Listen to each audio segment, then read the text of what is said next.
कि नीतीश के फैसले पर पीएम मोदी की कुर्सी टिकी 70 एमएलए के विरोध के बाद। तो इसे आप दर्शक जरा गौर कीजिए। नीतीश के विधायक, जिस तरह से 70 विधायक एकजुट होकर के, पहली बार नीतीश कुमार के पार्टी में हुआ है जो भाजपा का विरोध खुल करके कर रहे हैं नेता, और यह जिन 70 की बात हो रही है, यह सब नीतीश कुमार के बहुत खासम खास है। वह जेडीयू के अलावा किसी पार्टी में जाने वाले नहीं है, तोड़ नहीं पाएगी भाजपा 7 जन्म में भी इन्हें। वह नीतीश के सामने भाजपा का विरोध कर रहे हैं।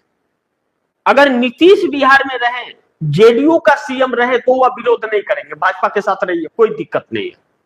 लेकिन नीतीश दिल्ली जाए और भाजपा के हाथ में उन्हें सौंप के जाए, वह मंजूर नहीं उन्हें।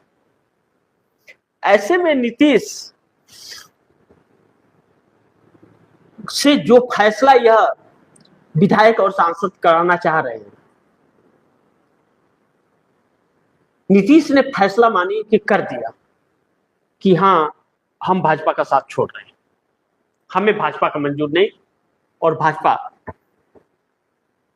खुद अपने हाथ में सत्ता लेना चाहती है, तो नहीं, हम भाजपा के हाथ में सत्ता नहीं देंगे, हम महागठबंधन के साथ सरकार बनाएंगे, जो उसके विधायक चाह रहे हैं। तो 12 सांसद भी तो अलग हो जाएंगे, 12 सांसद भी तो अलग हो जाएंगे, और वह 12 सांसद अलग होंगे तो चंद्रबाबू नायडू तो तैयार बैठे हुए हैं। चंद्रबाबू नायडू तो तैयार बैठे हुए हैं, एक झटके में अपने बेटे को सीएम की कुर्सी देकर के चले आएंगे।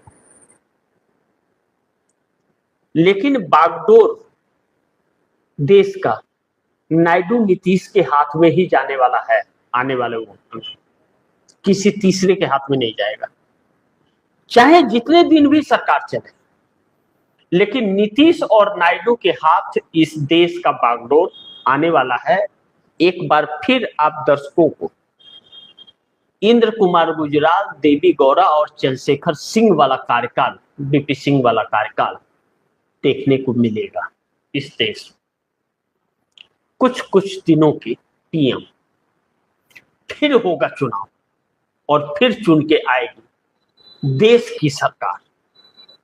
तब जब चुनाव आयोग की व्यवस्थाएं बदल दी जाएगी और जो करोड़ों लोगों के नाम एक साजिश के तहत वोटर लिस्ट से काट दिया गया है और उनके नाम जोड़कर और फर्जी वोटरों को निकाल करके जब बाहर किया जाएगा डुप्लीकेट वोटरों पर, तब यह देश चुनेगा सरकार, और वह सरकार जो आएगी वह काम करेगी। लेकिन पहले इस देश के निजाम को बदलने के लिए, यह जो पूरे प्रपंच रचे गए, इन प्रपंचों को पूरी तरह से ध्वस्त करने के लिए एक नई सरकार का गठन जरूरी है, जिसमें इंडिया गठबंधन पूरी तरह से लगा हुआ है। अब यह बात सच है कि नीतीश ने अगर यह फैसला कर लिया तो मोदी का कुर्सी नहीं बचेगा, इनके फैसले पर ही टिकी है नरेंद्र मोदी की कुर्सी। अगर इतने 70 एमएलए एक साथ विरोध कर रहे हैं, इसमें कोई शक किसी को होना ही नहीं चाहिए। ऐसे में आप दर्शकों की क्या राय है, क्या सुझाव है, कमेंट बॉक्स में जरूर दीजिएगा। इस खबर को ज्यादा से ज्यादा शेयर कीजिए, अपने दोस्तों को भी कहिएगा आगे शेयर करें, और आपने टीएफडी इंडिया न्यूज 24 को सब्सक्राइब नहीं किया, सब्सक्राइब कर लीजिएगा। अपने दोस्तों को भी कहिएगा टीएफडी इंडिया न्यूज 24 को सब्सक्राइब करें। मिलते हैं अगली खबर के साथ, तब तक के लिए नमस्कार।